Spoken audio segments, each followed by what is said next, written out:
Chakshurumli Guruve Namaha.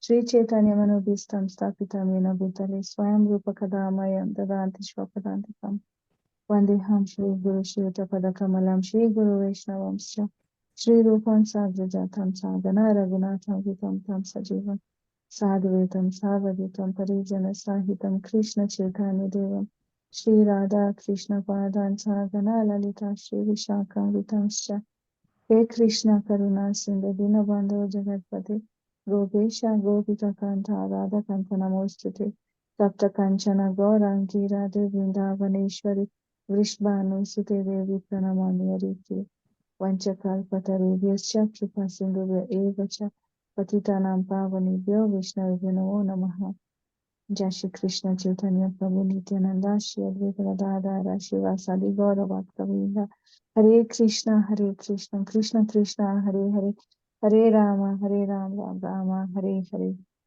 Hare Krishna. Hare Krishna. Thank you, Mataji.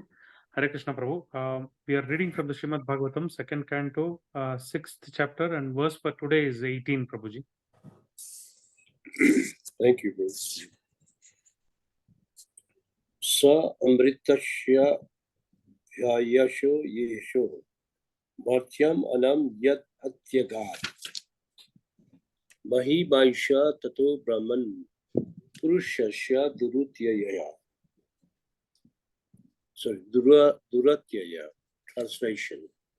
The Supreme Personality of Godhead is the controller of immortality and fearlessness, and he is transcendental to death and the fruitive actions of the material world. O Nand, O Brahmana, it is therefore difficult to measure the glories of the Supreme Person. Are you going to? You can read the purport. Yes, Prabhuji.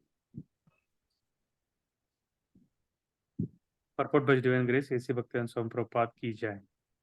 The glories of the Lord in the transcendental 75% of the Lord's internal potency are stated in the Padma Purana, Uttarakhanda. It is said that those planets in the spiritual sky, which comprises the 75% expansion of the internal potency of the Lord, are far, far greater than those planets in the total universes composed of the external potency of the Lord. In the Chaitanya Charitamrita, the total universes in the external potency of the Lord are compared to a bucket full of mustard seeds. One mustard seed is calculated to be a universe itself. In one of the universes in which we are now living, the number of planets cannot be counted by human energy. And so how can we think of the sum total in all the universes which are compared to the bucket full of mustard seeds? And the planets in the spiritual sky are at least 3 times the number of those in the material sky. Such planets, big spiritual, are in fact transcendental to the material modes. Therefore, they are constituted in the mode of unalloyed goodness only. The conception of spiritual bliss, Brahmananda, is fully present in those planets. Each of them is eternal, indestructible, and free from all kinds of limitations experienced in the material world. Each of them is self-illuminating and more powerfully dazzling than, if we can imagine, the total sunshine of millions of mundane suns. The inhabitants of those planets are liberated from birth, death, old age, and diseases, and have full knowledge of everything. They are all godly and free from all sorts of material hankerings. They have nothing to do there except to render transcendental loving service to the Supreme Lord Narayana, who is the predominating deity of such Vaikuntha planets. Those liberated souls are engaged incessantly in singing songs mentioned in the Samaveda, Vedai Sangha Pada Kramopanishadair Gayanti Yam Samaga. All of them are personifications of the 5 Upanishads, Tripad Vibhuti, or the 75% known as the internal potency of the Lord. He is to be understood as the kingdom of God far beyond the material sky. And when we speak of Pada Vibhuti, or the 25% comprising his external energy, we should understand that this refers to the sphere of the material world. It is also said in the Padma Purana that the kingdom of Tripad Vibhuti is transcendental, whereas the Pada Vibhuti is mundane. Tripad Vibhuti is eternal, whereas the Pada Vibhuti is transient. The Lord and his eternal servitors in the transcendental kingdom all have eternal forms which are auspicious, infallible, spiritual, and eternally youthful. In other words, there is no birth, death, old age, and disease. That eternal land is full of transcendental enjoyment and full of beauty and bliss. This very fact is also corroborated in the verse of Srimad Bhagavatam, and the transcendental nature is described as Amrita. As described in the Vedas, Uttamrita Swechaya Anna, the Supreme Lord is the Lord of immortality, or in other words, the Lord is immortal, and because he is the Lord of immortality, he can award immortality to his devotees. In the Bhagavad Gita 8.16, the Lord also assures that whoever may go to his abode of immortality shall never return to this mortal land of threefold miseries. The Lord is not like the mundane Lord. The mundane master or Lord never enjoys equally with his subordinates, nor is a mundane Lord immortal, nor can he award immortalities to his subordinate. The Supreme Lord, who is the leader of all living entities, can award all the qualities of his personality unto his devotees, including immortality and spiritual bliss. In the material world, there is always anxiety or fearfulness in the hearts of all living beings. But the Lord, being himself the supreme fearless, also awards the same quality of fearlessness to his pure devotees. Mundane existence is itself a kind of fear because in all mundane bodies, the effects of the birth, death, old age, disease always keep a living being compact in fear. In the mundane world, there is always the influence of time, which changes things from one stage to another. And the living entity, originally being avikara or unchangeable, suffers a great deal of on account of changes due to the influence of time. The changing effects of the eternal time are conspicuously absent in the immortal kingdom of God, which should therefore be understood to have no influence of time and therefore no fear whatsoever. In the material world, so called happiness is the result of one's own work. One can become a rich man by dint of one's own hard labor, and there are always fear that doubts as to the duration of such acquired happiness. But in the kingdom of God, no one has to endeavor to attain a stand of happiness. Happiness is the nature of the spirit, as stated in the Vedanta Sutras, Anandamayobhyasa. The spirit is by nature full of happiness. Happiness is spiritual nature. In spiritual nature, always increases in volume with a new phase of appreciation. There is no question of decreasing the bliss. Such unalloyed bliss, spiritual bliss, is nowhere to be found within this orbit of material universe, including the Janaloka planets, or for the matter, Maharloka or Satyaloka planets. Because even Lord Brahma is subjected to the laws of fruitive actions and the law of birth and death. It is therefore stated here, Duratyaya, or in other words, spiritual happiness is in the eternal kingdom of God, cannot be imagined even by the great brahmacharis or sannyasis who are eligible to be promoted to the planets beyond the region of heaven. The greatness of the Supreme Lord is so great that it cannot be imagined even by the great brahmacharis or sannyasis, but such happiness is factually attained by the unalloyed devotees of the Lord by his divine grace. Hare Krishna. Thank you, Prabhuji. Hare Thank you. Krishna. Narayan Namaskrityam Naram Chaiva Narottamam Devim Saraswatim Tato Jayamudir Nashta Prayeshu Abhadreshu Nityam Bhagavate Utam Shloke Bhakti Bhavinashtiki. So, I'll read the verse again. The Supreme Personality of Godhead is the controller of immortality and fearlessness, and he is transcendental to death and fruitive actions of the material world. O Narada, O Brahmana, it is therefore difficult to measure the glories of the Supreme Person.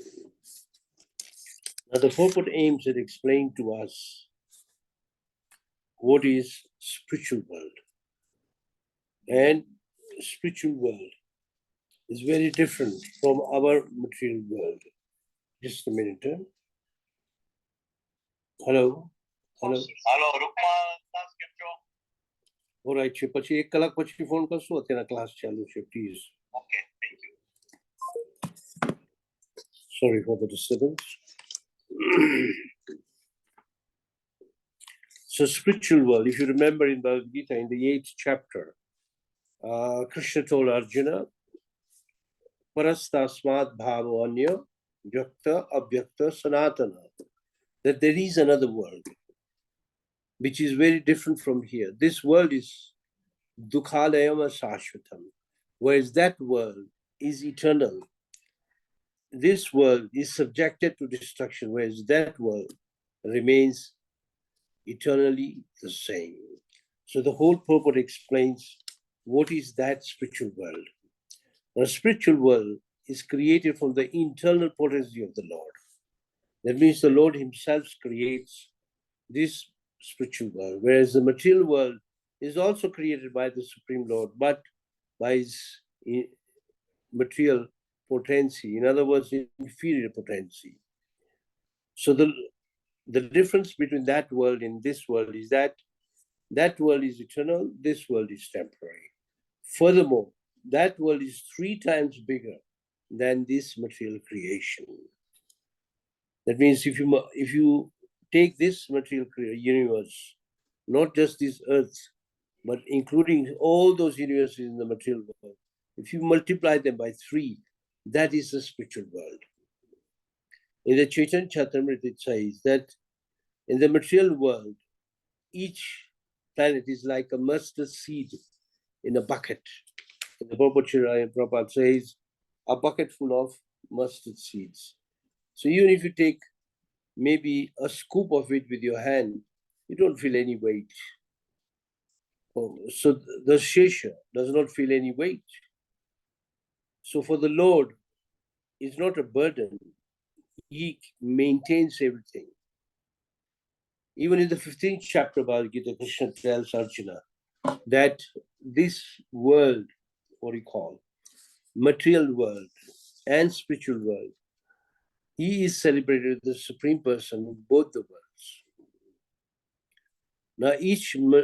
Now taking the example of the bucket and the mustard seeds inside, each must imagine, even in your palm, you can carry easily 1,000 mustard seeds, very easily. In a bucket, it must be millions.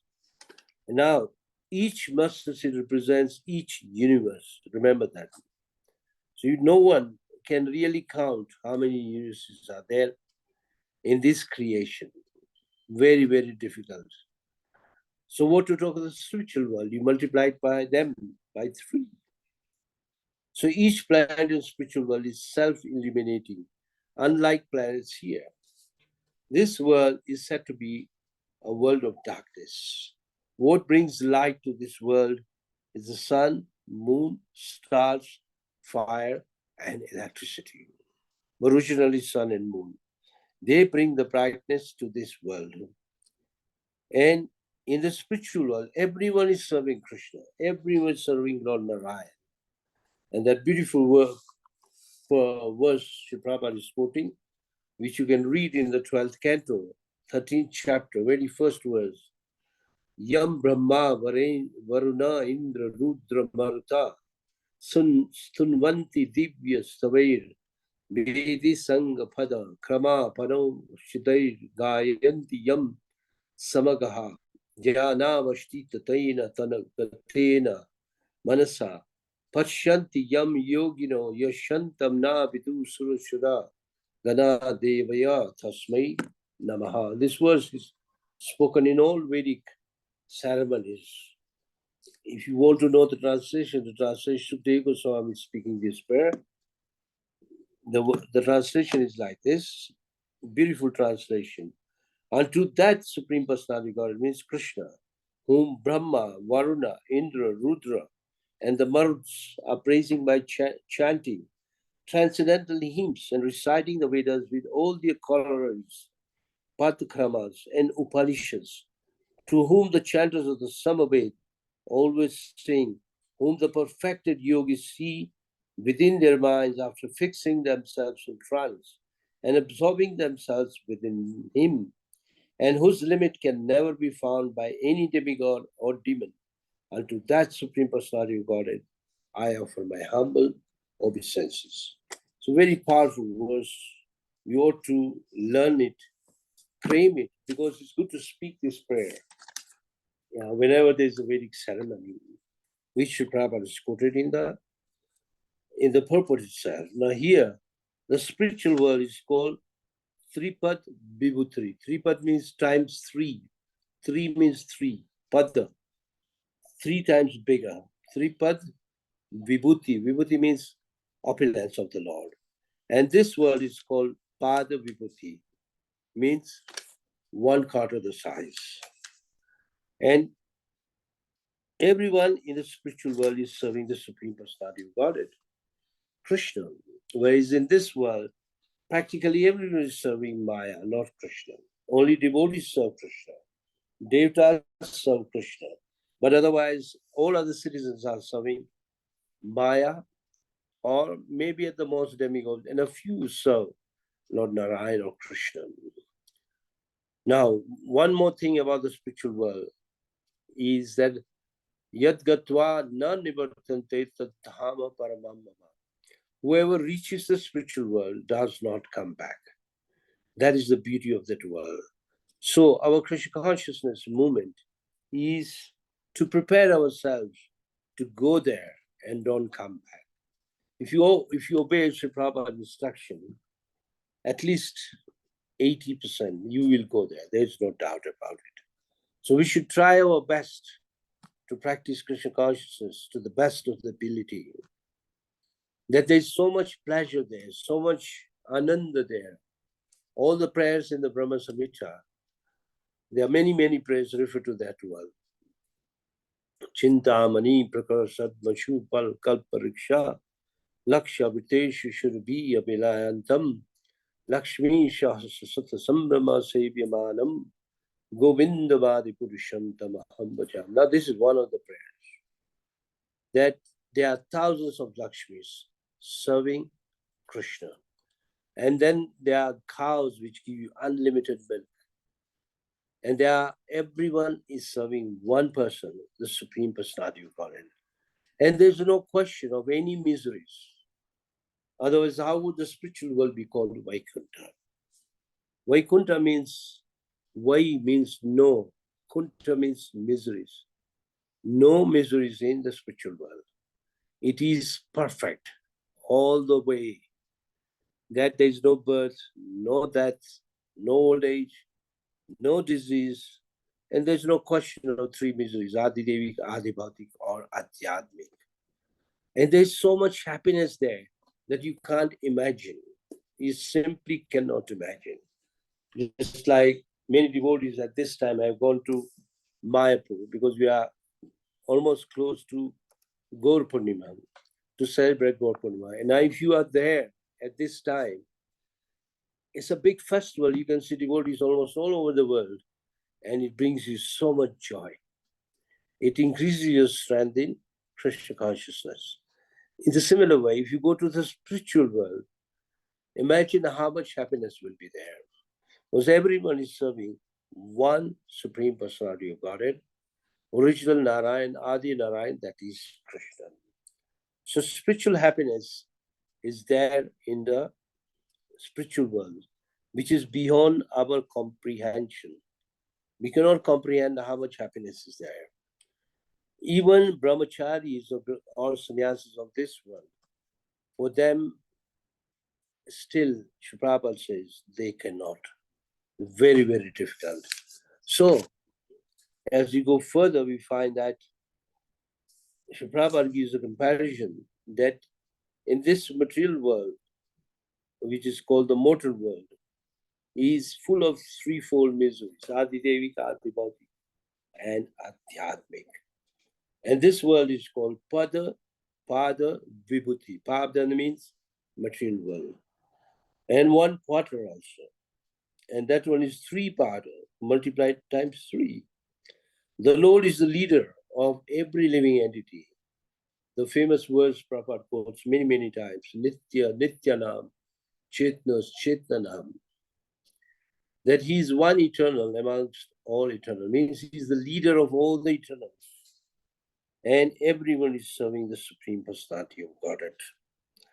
Now in this material world, there is always anxiety or fearfulness. you find that everyone, you will not find hardly anyone who is free from anxiety or fearfulness. Even when everything seems to be okay, within the heart, there is always some fear and anxiety.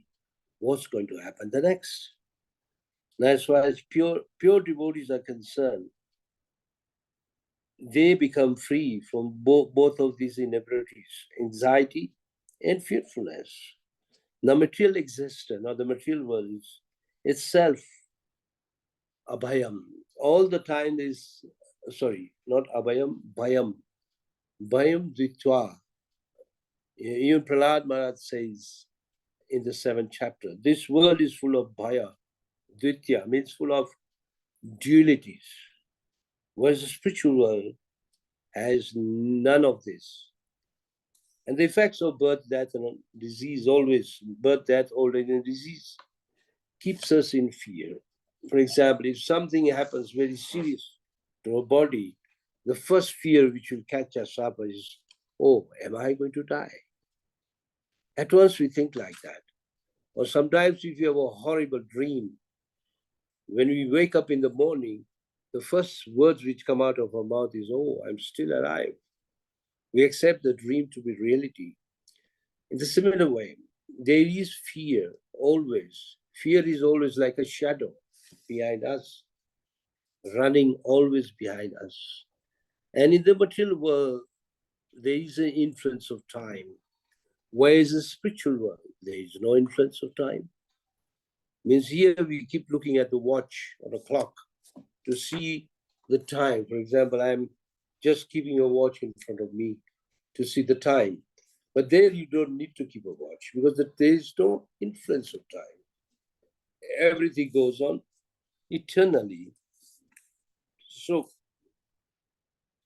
we should understand if there is no influence of time, therefore there is no question of fear. In this world, even if one works very hard, even if he becomes a rich man, still there'll be fear and doubts. Excuse me, I'll just take some water.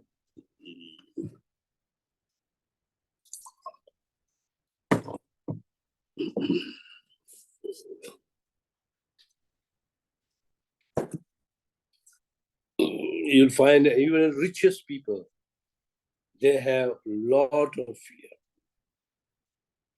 It is said that in America, there used to be a very rich man. I think he was one of the directors of the Hollywood, Howard Hughes. And in his dying days, he would not sleep on the bed, he would sleep under the bed.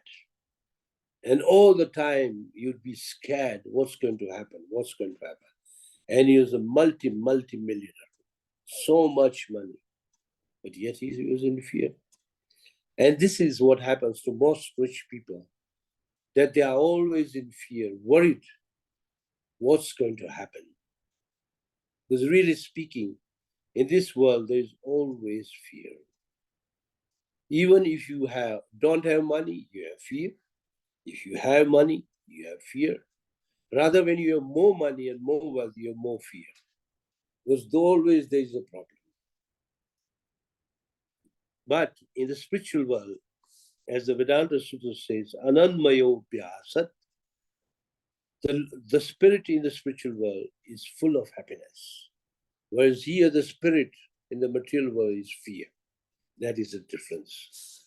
So this purport aims at explaining a big difference between the material world and the spiritual world. It's more or less an opposite of each other. Now here, Srila Prabhupada also gives another hint. Sometimes people may think, if I go to higher planets, I'll get more happiness, like Janalok, Tapalok, Pahalok, even Brahmalok. But even that happiness in those heavenly planets are nothing compared to the spiritual world. Spiritual world means complete happiness. Why?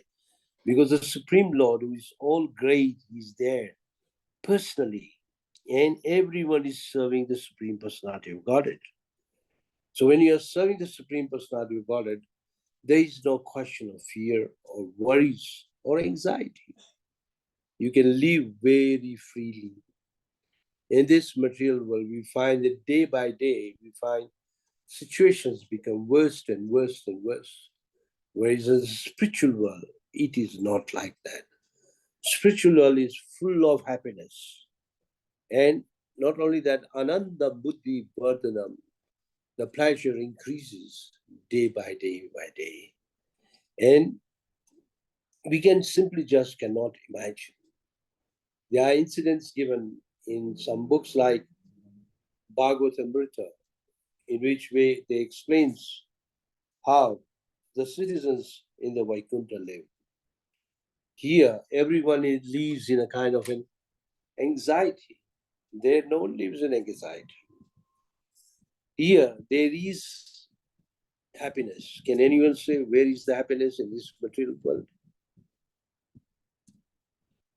Anybody likes to try? The hint is given in Bhagavad Gita, 14th chapter.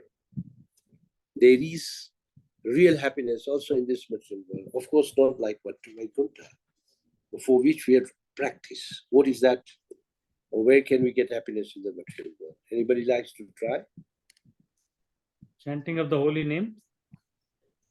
Yes, go a little deeper. That is the beginning. Devotional service. Yes. Krishnatma, you're right. In this world, really speaking, there is happiness only in devotional service. No other thing. There is no happiness in all other processes, except in Bhakti Yoga.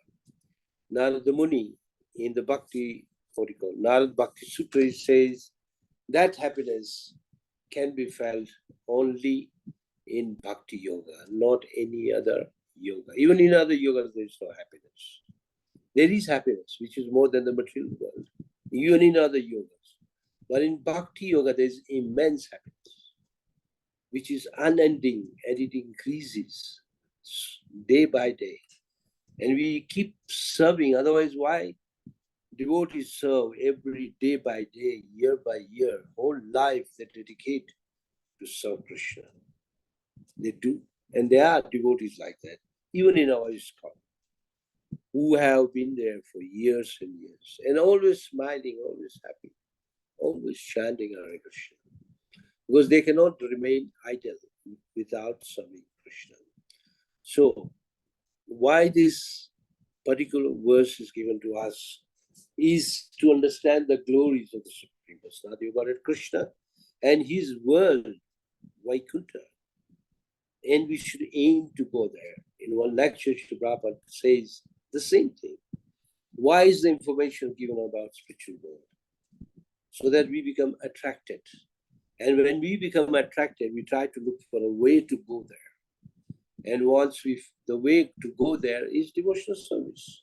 And that path begins by chanting Hare Krishna. And the rest follows automatically. It's not a very big endeavor. Only that you have to be serious. Two elements really play a big role. One is faith, another one is love, which increases our dedication.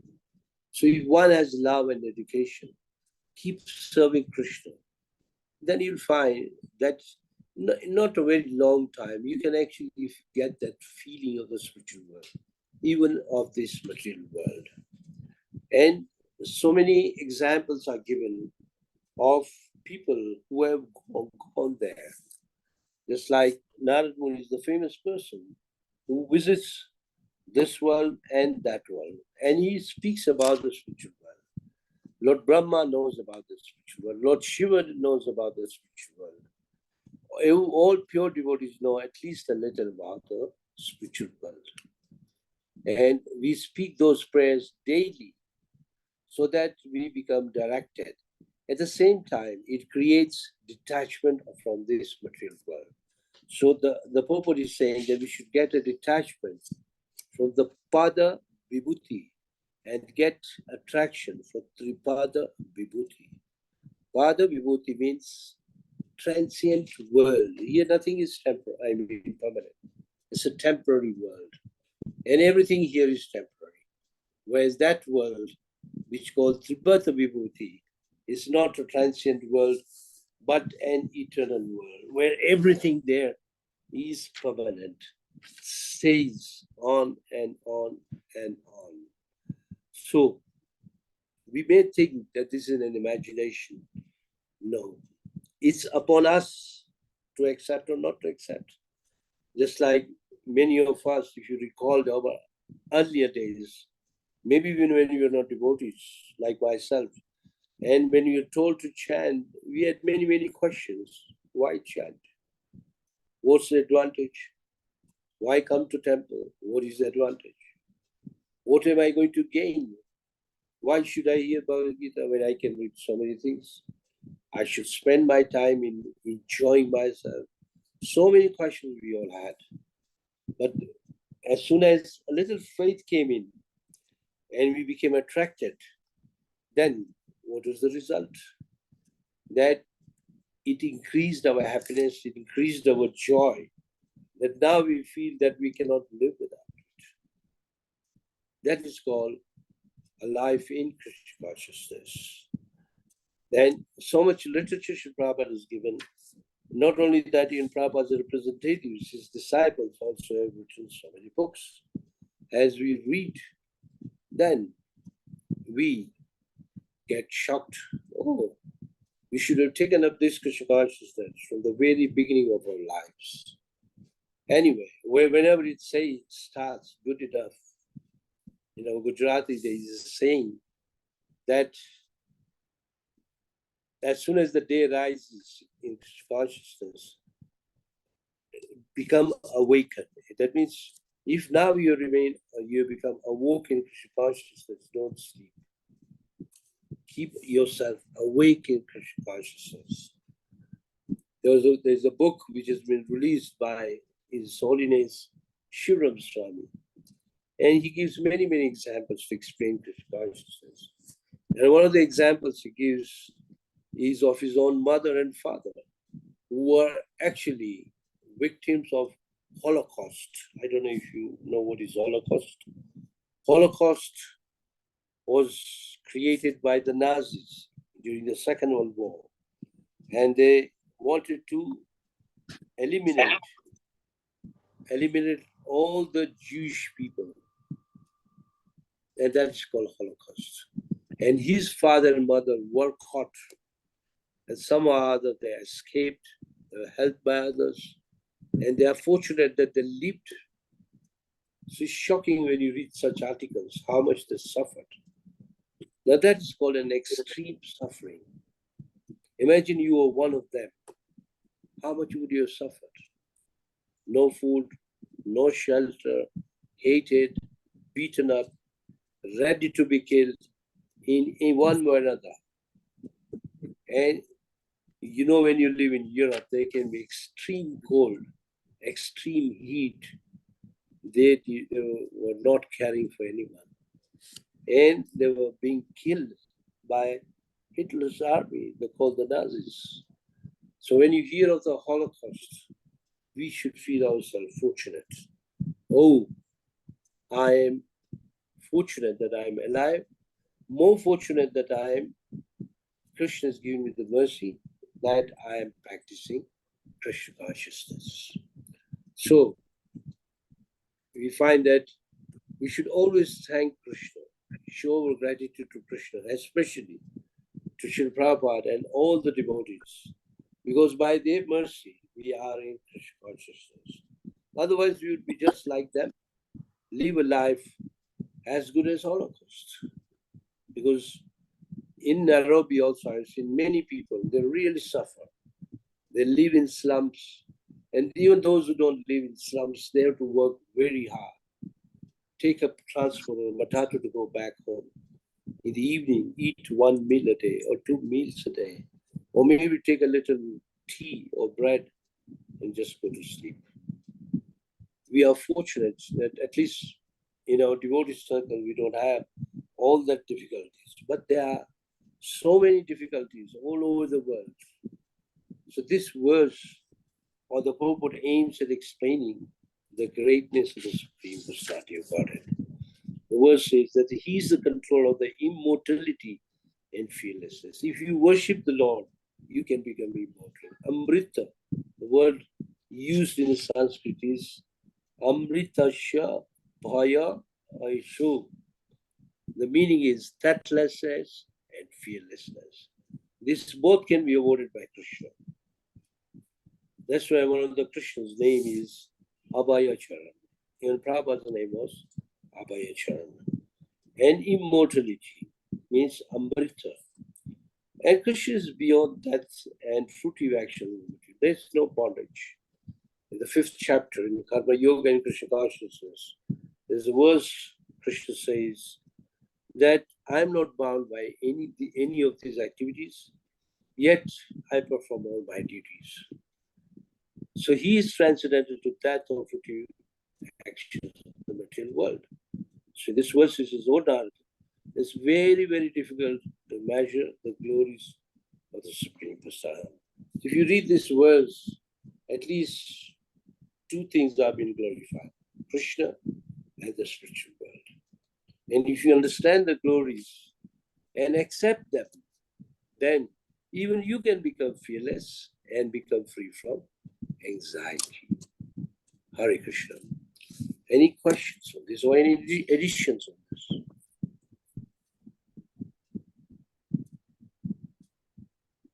Hare Krishna, Hare- Prabhuji. Hare Krishna, Madhuri. Prabhuji, I was watching some YouTube videos and basically I gathered that in Islam, they also say things like this, that Allah is going to give you, there are rivers of milk and honey and this and happiness and everything, so you pray to Allah. So what is the difference? I mean, I've got nothing to do with Islam, but it's just that recently there's so much about that you hear videos. So what is the difference then, Prabhuji? Of course, they're supposed to be killing people to get joy and reach there. But what is the difference in the two? That you say there's so much happiness that we can't imagine. Because yes, I can't imagine what it means, so much happiness. Please explain to me, Prabhuji, the difference. Thank you. Hare Krishna. Okay. If you go to any scripture of the world, every scripture believes in one thing, that there is either, we call it Vaikuntha, generally we call heavens Swarga, but to them heavens is everything. In Islam, they call it Jannat. Jannat means a place where there's joy. And as you said, there are rivers of honey and things like that.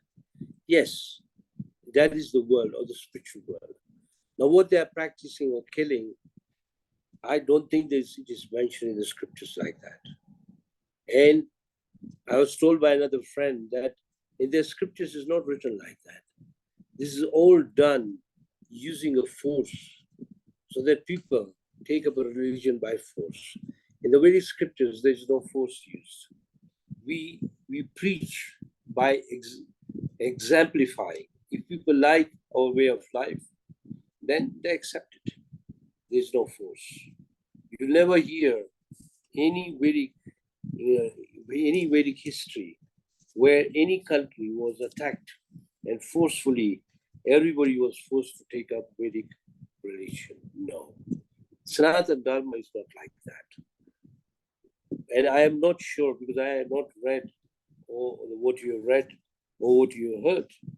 But we should stick to our Krishna consciousness, because it's much more neutral, much more fair, much more democratic, and much more free to practice.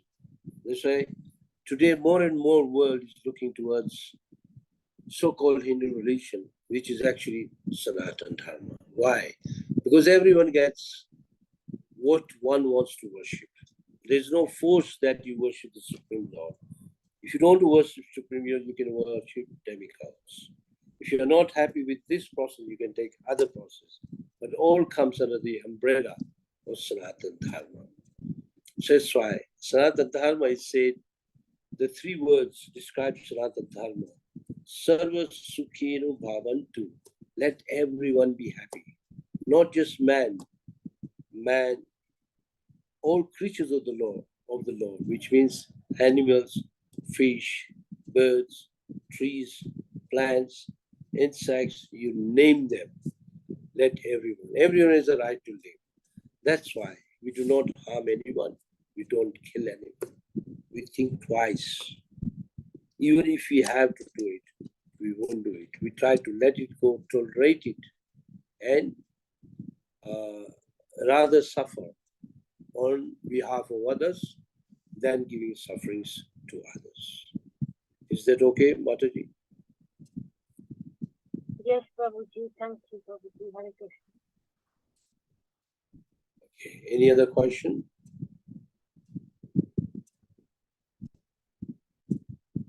Hare Krishna, Prabhuji. That was pranam. In the purport, Prabhupada mentions that it's like the number of universes are like mustard seeds in a bucket, and then each seed is a universe in itself. And then Yes. it's mentioned that the number of planets in this particular universe, and then even the number of planets cannot be counted. So that means there are many millions and millions of planets within this universe, right, Prabhuji? Yes. What our school teaches you is maybe 9 planets, isn't it? Yes. It says planets, not even universes. Here, when you mustard seed is a comparison given, like a mustard seeds bucket full. Means if you make one bucket full of mustard seeds, you can't even count each seed. It is so difficult. If someone tells you to count, it may take you a month to count. So each seed can be compared to be one universe. Imagine our universe. You can see this picture. There's a picture, a very famous picture of Brahma Samhita, where a universe is given. And in the universe is like a bubble. And then there are many bubbles all coming out from the breathing of Mahavishnu. And even if you count to so many bubbles, that's what Prabhupada is saying. You can't even count universes in the material world. How will you count the universes of the spiritual world, which is three pada, 3 times more than here? That is the meaning. So if someone says there is no life on other universes or other planets, it's foolishness. There is life on other planets in all universes. Because at night, if you see, even right now outside, if the sky is clear, you find millions of stars. There must be people there. May not look like us, but they will be living entities there. That is the meaning. Okay, Prabhu. Thank you, Prabhuji. Hare Krishna.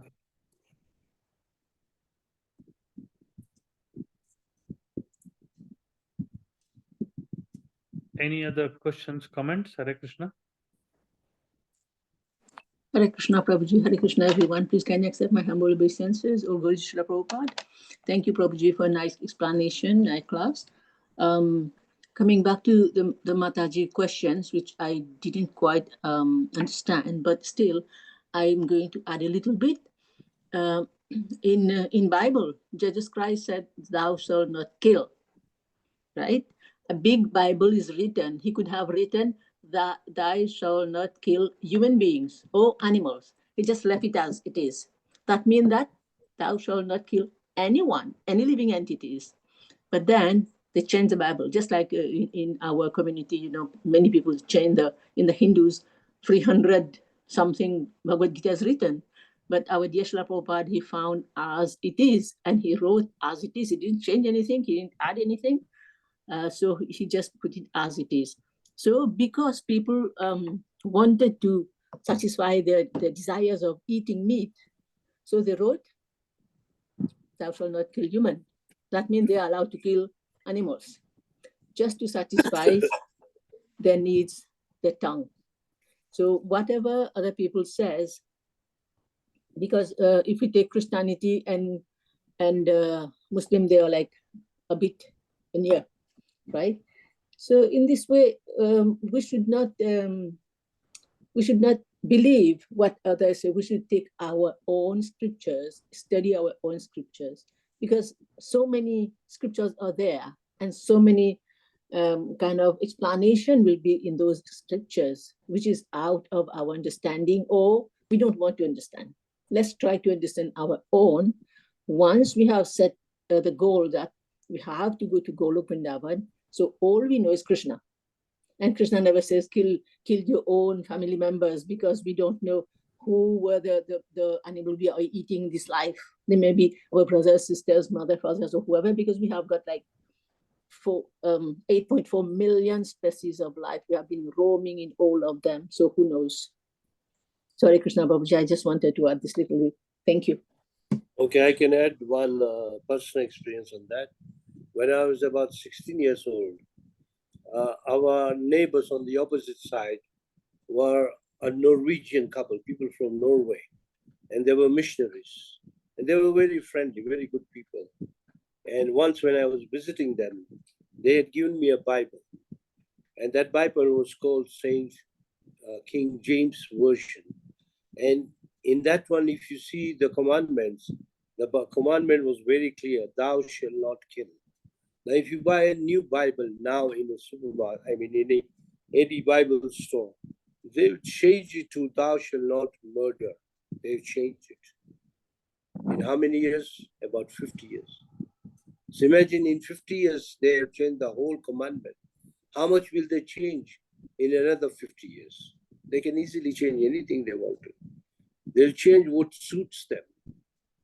But in our, our teachings, we do not change. As you said rightly, Srila Prabhupada presented Bhagavad Gita as it is. That's why the effect came.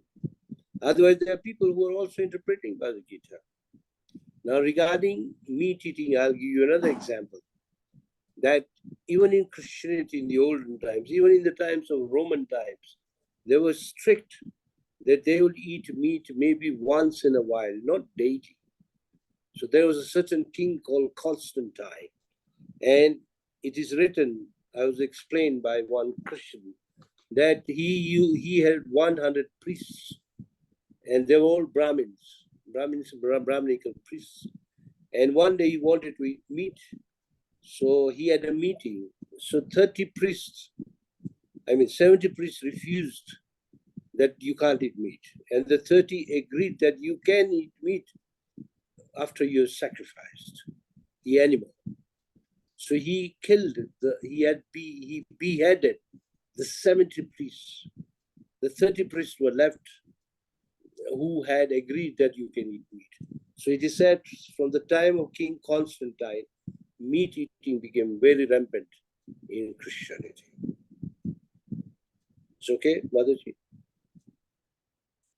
Thank you, Prabhuji. Thank you for this nice explanation also. So sometimes it's okay to have a little glance on other scriptures, so that when we preach, we can counteract the arguments, but not going deep into it. So if we did have this knowledge, we would not be knowing as well. So thank you so much. Hare Krishna.